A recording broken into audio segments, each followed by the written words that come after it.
Okay, we're going to be talking about confirmation bias. So, confirmation bias falls under a type of cognitive bias, and confirmation bias occurs when we search for and interpret information that already confirms our pre existing beliefs.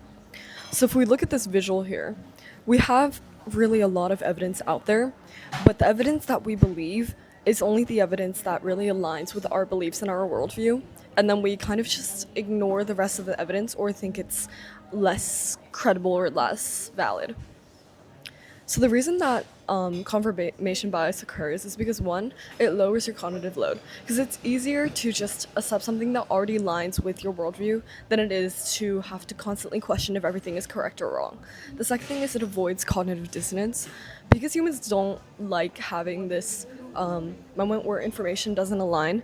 It's easier to have everything go along with what you already believe than it is to have information that hurts your pre-existing information bubble.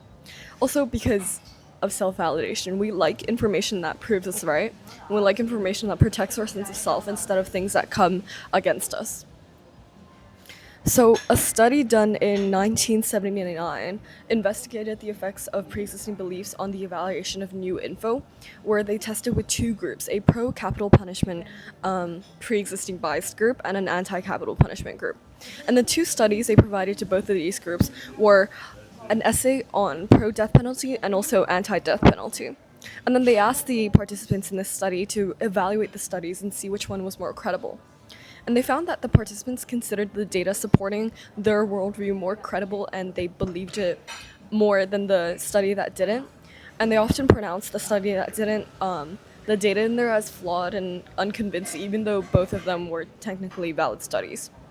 So both groups immediately after they read the study committed to that side and the stance, and they demonstrated that their pre-existing beliefs does guide processing of new information. And then a scenario we see a lot in real life as well is application within social media or algorithms. So algorithms are a really powerful tool to keep the viewer interested in what they're looking at. So you see that oftentimes you're stuck in an echo chamber where if you like one video, all you'll get continuously is the same types of videos that reinforce the same kind of ideas. And this keeps the viewers trapped in this circle that they can't really escape out of because they like seeing information that does align with their own beliefs. And that's also why social media is so powerful and so hard to exit from. Yeah.